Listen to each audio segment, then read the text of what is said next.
Somente a verdade liberta. E relativizar essa verdade é a forma mais fácil de se manipular as massas. O conhecimento liberta. Saber de história liberta. E entender que por trás de todo discurso existe um interesse é muito importante. Por isso, a intenção desse vídeo não é falar os meus princípios, as minhas crenças e as minhas pautas religiosas, mas sim trazer conhecimento. Religião não pode ser usada como massa de manobra, como tem sido feito, tanto pela esquerda quanto pela direita, de forma muito errada nessas eleições. Muitas pessoas me conhecem como um influenciador cristão e hoje eu não estou aqui falando como esse influenciador que vocês conhecem. Eu estou falando como um cidadão eleitor que está buscando conhecer mais um pouco da história do seu Brasil e buscando um futuro melhor para a nossa nação. Pessoas podem ter a religião que quiserem, podem ter a crença que quiserem, porque o Estado é laico. Assim como os governantes podem ter a crença que quiserem, porque o Estado é laico. Todos são livres para ter a sua própria religião. Tudo usar a religião como uma forma de angariar votos não é argumento. Se você não me conhece, meu nome é Thiago Sá, tenho 20 anos e faço Direito na Faculdade Federal de Pernambuco. Também falo de Jesus nas redes sociais, e se você já puder seguir, compartilhar, se inscrever no canal e já deixar o like nesse vídeo,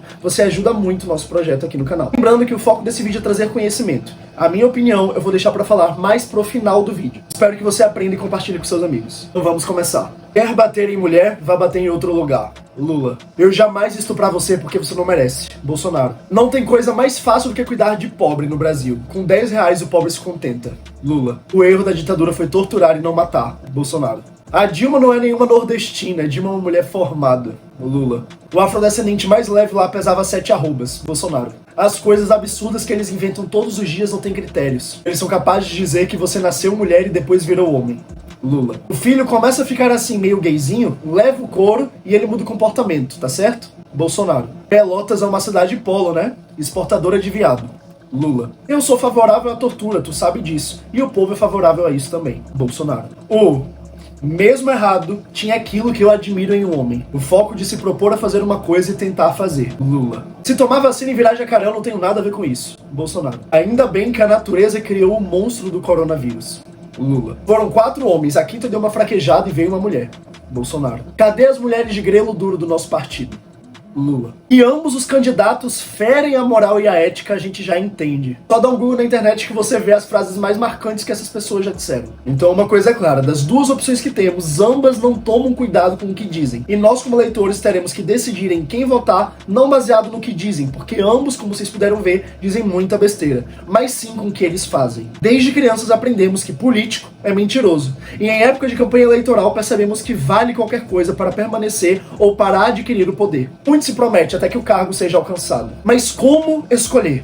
Em quem votar? Como se posicionar? Antes de qualquer coisa, vamos aprender um pouco de história. Voltando para a época da Primeira Guerra Mundial, o comunismo acreditava que o capitalismo seria o próprio responsável pela sua autodestruição, em que os operários uniriam forças para lutarem contra os seus opressores. Isto é, se uniriam e fariam uma grande revolução, a Revolução Comunista. Mas o que aconteceu é que na Primeira Guerra Mundial, os operários não se uniram contra os seus patrões, e sim uns contra os outros. E isso tudo levou a uma questão: por que os trabalhadores estão alienados? E aí os olhos se voltaram para a civilização ocidental. Para quem não sabe, a sociedade ocidental é fundada em 3 bases: o direito romano, a filosofia grega e a moral e ética judaico-cristã. Se tornou perceptível para os comunistas daquela época que se essas bases permanecessem intactas, seria impossível implantar uma real revolução. E aí entram as ideias de Antônio Gramsci. Você pode nunca ter ouvido falar no nome de Gramsci, mas com certeza muitas coisas que você acreditam foram baseadas em ensinamentos gramscianos. Isso porque Gramsci percebeu que a revolução nunca aconteceria por meio das armas, e sim por meio da cultura. De nada adiantava você vencer uma guerra armada se você não ganhasse as pessoas aonde elas mais são influenciadas,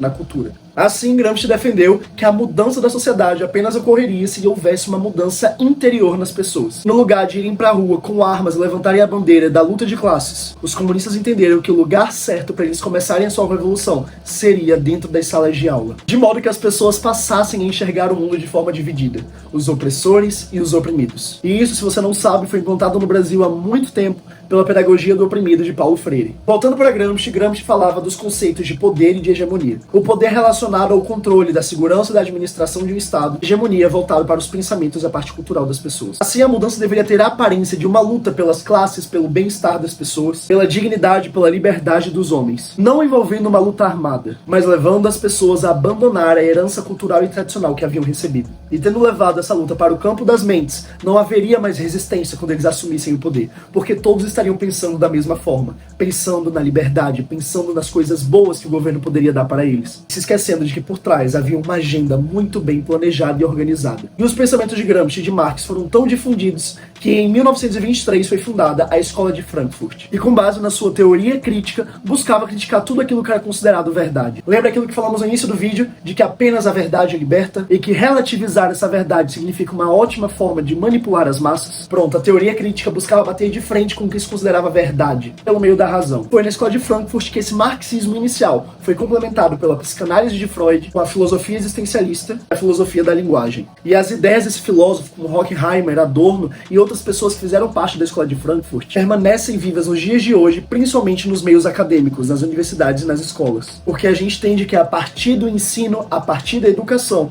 que novas ideias podem ser aplicadas no futuro da nação. E é com essa formação ideológica de novos profissionais que as ideias frankfurtianas e marxistas permeiam na nossa cultura até hoje. É uma politização da lógica. Então as ideias destrutivas de relativização, de perguntas, de críticas da Escola de Frankfurt, alinhadas com a teoria construtiva de Gramsci, por meio da hegemonia cultural, se uniriam e levariam o mundo para uma nova sociedade. Esses filósofos diziam que era impossível alcançar uma verdade verdadeira, e é por meio deles que o mundo começou a se moldar a esse padrão. Eu posso falar isso como uma pessoa que há 2 anos estuda numa universidade federal, e que o tempo todo a gente escuta sobre esses estudiosos, sobre esses filósofos. E eles estão de uma forma tão presente que é impossível você nunca ter ouvido falar de politicamente correto, de que cada um tem a sua própria verdade, e de que se você não se posicionar junto da maioria, você é o errado. Assim, resumindo, as principais características da Escola de Frankfurt são a influência marxista, o relativismo, a instrumentalização da ciência para usar como base ideológica, uma libertação do ser humano por meio da arte, da educação, da cultura, do prazer, e uma tática de alteração da cultura, não por meios rápidos, mas por meios lentos e gradativos, de modo que ninguém percebesse. Porque se a revolução cultural fosse lenta e gradual, passaria a impressão de naturalidade, e os novos profissionais que seriam formados para isso, as novas pessoas que estão entrando no meio de trabalho,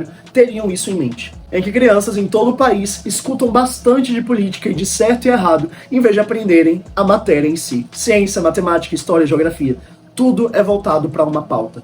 Tudo é voltado para a área social. E entenda que quando eu falo isso, eu não estou falando que o social não é importante. Claro que não. Habitamos numa sociedade. Precisamos viver em comunhão com os outros. Contudo, esses ideais bondosos de liberdade, de democracia, têm se colocado em pauta em todos os lugares para que você perceba que há alguma coisa errada e possa buscar culpados. E encontrando esses culpados, você encontraria uma forma de combatê-los. A promessa é o alcance de justiça, liberdade, igualdade, utilizando-se da cultura como uma arma de manipulação de massa. E é muito fácil você pesquisar se o socialismo deu certo. Eu quero lembrar vocês que o socialismo já matou mais de 100 milhões de pessoas ao redor do mundo. Muito mais que fascismo, muito mais que nazismo, muito mais que tudo isso juntos. E mataram não só por meio das armas, mas também por meio da fome que era implantada após o governo ter sido estabelecido. O governo socialista é muito bom no papel, mas na prática ele sempre teve dificuldades para se estabelecer. E por isso a hegemonia se tornou algo tão importante. Porque por meio da revolução cultural, as pessoas poderiam aceitar isso de braços abertos, porque se venderiam em nome da liberdade, da educação e da cultura, quando na real elas estão abrindo mão disso, para que um governo possa se colocar de modo autoritário, sem necessariamente utilizar as armas. Agora eu quero contar para vocês a história de um homem. Esse homem ele foi nascido em uma família rica, e ele começou a cursar medicina. No meio do curso de medicina, ele trancou o curso e ele decidiu ir para a América Latina viajar com um amigo de moto. E essa viagem transformou a vida desse homem. Isso porque a cada país que ele passava da América Latina, ele via uma pobreza, ele via uma miséria, ele via pessoas passando necessidade. O que realmente mudou a forma desse médico em formação de enxergar o mundo foi quando ele visitou uma comunidade de leprosos no Peru. Nessa comunidade, apesar de todos sofrerem, apesar da pobreza extrema e da miséria, e dos níveis de miséria muito altos, ele percebeu que a comunidade se apoiava e se ajudava. Esse exemplo de bondade e solidariedade o impactou profundamente. E esse médico voltou para a Argentina, que era o lugar de onde ele era, e ele acabou sua formação focado em ajudar essas pessoas necessitadas. Formado, ele começou a viajar por esse país da América Latina, buscando ajudar e dar cuidados a essas pessoas indefesas. Até o momento que isso gerou uma revolta dentro dele, porque ele via que ele poderia ajudar muito mais se ele atuasse de outra forma. O foco dele era ajudar pessoas, o foco dele era acabar com a discriminação, acabar com tudo que estava acontecendo, enquanto aquelas pessoas que tinham dinheiro e continuavam suas vidas não davam atenção para essa parte que estava sozinha na sociedade, essa parte que estava aquém da sociedade. Ele percebeu que ele estava cuidando dos sintomas e não da doença em si. E aí esse cara, com um coração tão bondoso, chegou ao poder. E ao chegar ao poder, esse cara que queria ajudar pessoas, abriu campos de trabalho forçado, perseguiu os seus opositores, fuzilou homossexuais, cristãos e pessoas de outros tipos de religião e fomentava que só ele poderia trazer a salvação. E esse cara que eu tô falando é Che Guevara, um dos líderes da Revolução Cubana, que junto com Fidel Castro diziam que o objetivo do movimento deles, a revolução, não era implantar um governo autoritário, mas era lutar pela democracia, eliminar o analfabetismo, a pobreza, o racismo, as diferenças de classes e todos os demais males conhecidos pela humanidade, gerados pelo capitalismo. Eu acho que você já ouviu esse discurso em algum lugar. Fidel Castro, um grande parceiro de Che Guevara, ele conseguiu que essa massa pudesse acreditar nisso, com base em seus apelos na área educacional e na área da saúde.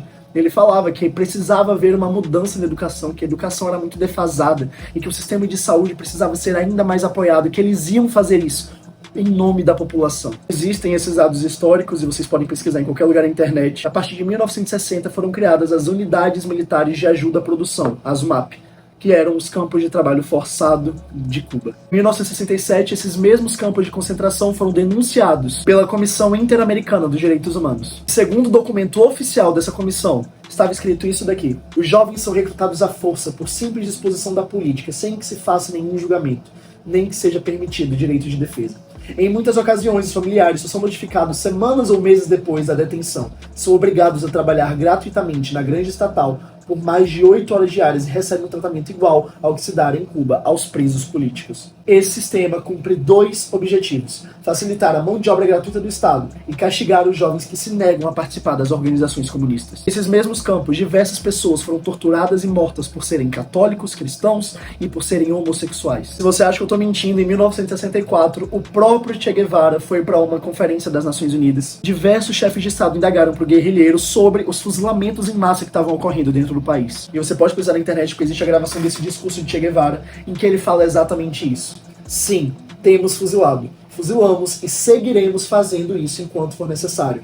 Nossa luta é uma luta à morte. Patrocinou o terrorismo da forma que podia e se aliou aos piores ditadores da Terra. Ele aprovou e promoveu a prática de tortura e assassinatos extrajudiciais. Toda a propriedade privada ele reclamou para si e para os seus seguidores. Ele cortou a produção de alimentos e empobreceu uma vasta parte da população. Ele proibiu a iniciativa privada e os sindicatos. Eliminou a ampla classe média cubana e converteu os cubanos em escravos do Estado. Ele alterou o sistema de educação e mexeu no sistema de saúde, em que o dividiu em 2 níveis. O nível inferior, que era para a população no geral, e o nível superior, que era para aqueles que estavam próximos a ele no governo. Ele nunca se desculpou e nem foi processado por nenhum dos seus crimes. E tudo isso foi feito por Che Guevara e por Fidel Castro. Em 2010, o próprio Fidel Castro assumiu a sua responsabilidade sobre o assassinato de homossexuais. Ele disse isso: sim, deve-se assumir a responsabilidade, e eu assumo a minha. Foram anos de grande injustiça, e fomos nós que a fizemos. Estima-se que mais de 35 mil homens foram presos nesses campos de concentração, sendo esses campos vistos por muitos como uma forma de curar gays. Mariela Castro, a filha de Raul Castro, que é ex-presidente de Cuba, que ele governou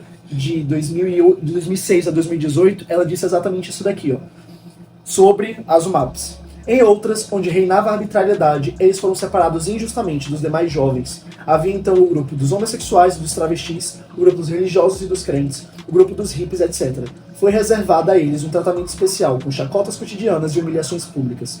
Em uma palavra, as discriminações que existiam na sociedade cubana se tornaram mais vivas e mais cruéis nas UMAP. E por que eu tô falando sobre Fidel Castro, Che Guevara e sobre as ditaduras que começaram a ocorrer na América Latina? Simples. Isso aqui que eu vou ler agora é extraído do site do PT. Se você pesquisar o que eu vou falar agora, você encontra no site do PT. E diz assim: o ex-presidente Luiz Inácio Lula da Silva lamentou a morte de Fidel, a quem saudou como o maior de todos os latino-americanos, declarando-se como amigo e companheiro.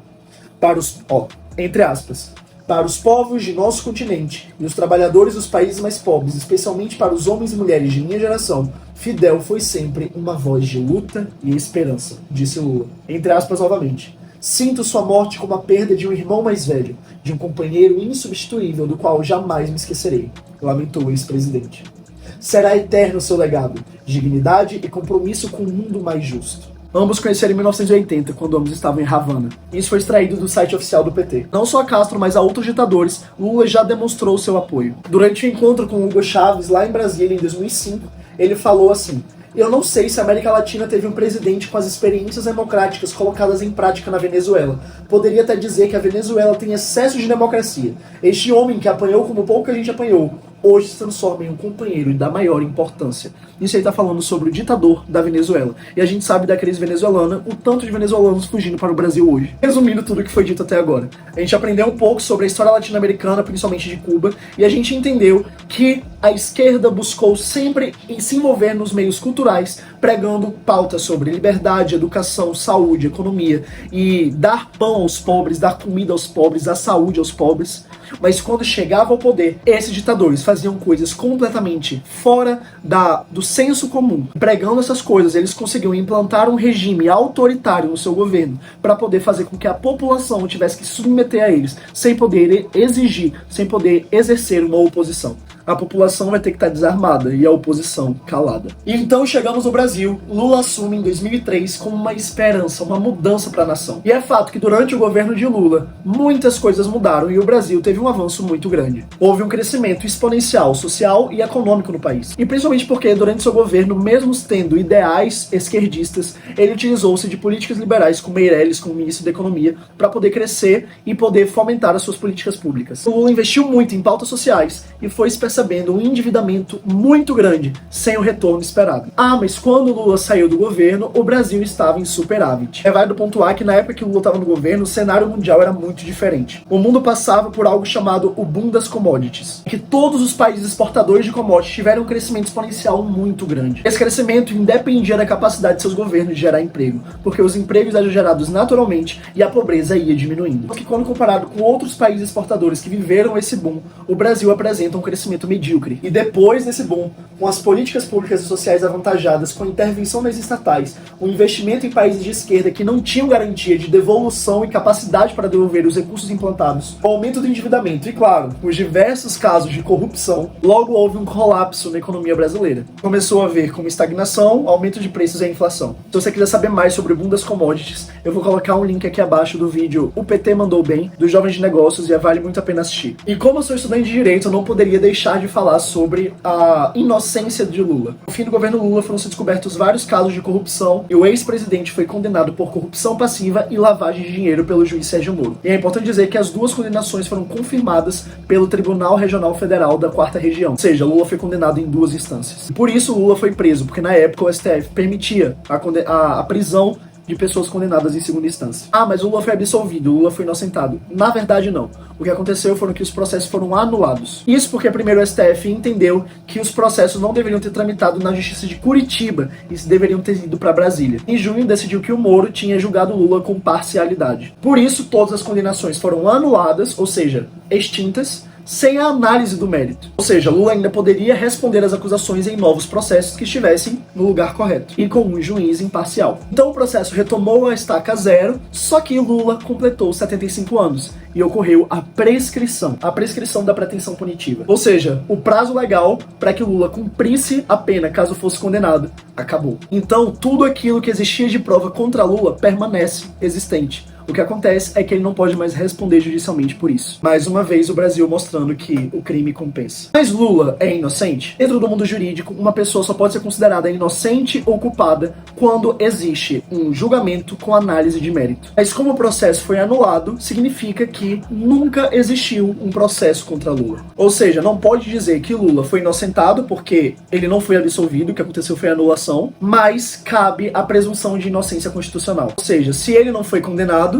ele é inocente, como qualquer pessoa é inocente até que se prove o contrário. Lula não é inocente por falta de prova, Lula é inocente por conta do aparato processual. Ele não pode mais ser levado à justiça por conta da prescrição, e não porque ele é inocente e nunca fez o crime. Tendo isso resolvido, vamos falar um pouquinho agora sobre os planos de governo de cada candidato. E eu vou passar por aqui rapidamente, que a coisa mais rápida do mundo é você precisar na internet os planos de governo. Então, algumas coisas positivas do governo Lula e também das pautas que ele propõe aqui.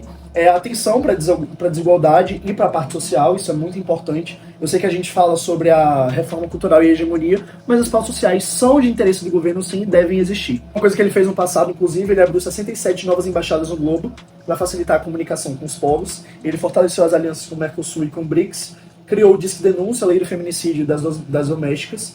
Ele diminuiu o desmatamento na época dele era muito alto, e ele conseguiu fazer essa redução. Ele investiu bastante na educação, fazendo mais de 130% das matrículas das universidades, mais de 8 mil creches e aumento do número de merendas. Contudo, a gente sabe que a esquerda na educação, como a gente viu sobre Gramsci e sobre a escola de Frankfurt, existe um pezinho de interesse ali.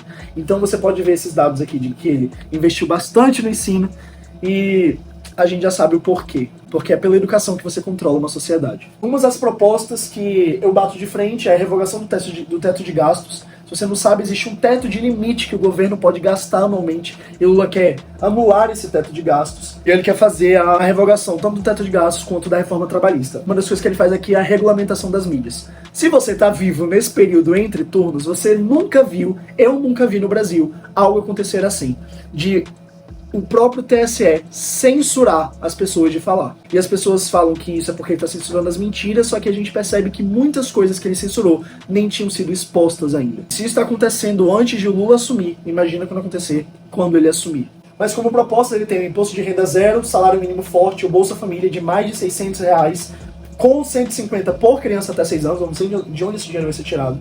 O Brasil Sem Fome, Minha Casa Minha Vida, Mais Saúde do Brasil, o Ministério da Mulher, a Farmácia Popular, o Empreende Fácil, Desenrola Brasil, Recriar o Ministério da Cultura, combate ao desmatamento, creches e ensino em tempo integral e o Brasil Conectado, internet de qualidade em todo o país, entre outros que você pode pesquisar aqui no plano de governo do Lula. Já o plano de governo de Bolsonaro, eu achei interessante a parte que ele fala do combate ao feminicídio, ao assassinato de mulheres. Ele fala sobre a liberdade econômica e fala muito sobre liberdade de expressão, batendo de frente com a regulamentação da mídia que Lula fala. Ele quer a redução dos impostos, o respeito fiscal, mantendo o teto de gastos. Ele quer a independência do Banco Central, apesar de ser um estatal, para controlar essa inflação. E levantou o Auxílio Brasil, né, fazer esse pagamento de R$600. Aumentar a qualidade da reforma da Previdência. Aumentar o lucro das estatais e continuar com o incentivo da privatização. E usar muito desse dinheiro das privatizações para reduzir a dívida pública que foi adquirida no governo do PT. Sem falar da liberação de diversos títulos de terra e o marco legal do saneamento. Falando um pouquinho do governo Bolsonaro, a gente sabe sobre a crise que teve pela pandemia do coronavírus, que muitas pessoas discordam e concordam do modo que ele tratou as pessoas que estavam sofrendo isso. A gente viu algumas frases no começo do vídeo que ele falou zoando as pessoas que sofriam por isso. Só que quando você vê os vídeos você percebe que muita coisa ali é adulterada, mas teve coisa que realmente ele falou e que bate de frente com a moral e ética. Também o fato de que ele, por muitas vezes, em falas e coisas que ele disse, ele batia de frente com a delimitação dos 3 poderes, que para muitos caracteriza algo autoritário. E agora eu vou dar um pouquinho da minha opinião. De um lado a gente tem um apoiador de ditadores que é apoiado por ditadores, e muitas pessoas foram censuradas por dizer isso quando o próprio site do PT fomenta esse apoio. E do outro lado a gente tem uma pessoa que fala sobre apoio à ditadura e à tortura, só que nunca demonstrou isso em atitudes. Como eleitor, sendo de direita, sendo cristão e me posicionando contrário a todas essas mentiras que a esquerda implanta, sabendo da importância cultural que o Brasil tem, eu nunca poderia me posicionar a favor de um presidente que vai contra a liberdade de expressão. Eu nunca poderia votar em um presidente que é a favor do aborto, mesmo falando que ele não é a favor. Tem vídeo dele falando que ele é a favor. Nunca poderia ser a favor de um presidente que é a favor de coisas que eu sou contra. Princípios, família, liberdade, isso é algo pessoal. Eu sou uma pessoa conservadora, sou uma pessoa que acredita na tradição, sou uma pessoa que acredita nos avanços também, nos avanços contra o feminicídio, contra a homofobia, contra o racismo, e tudo isso é muito importante.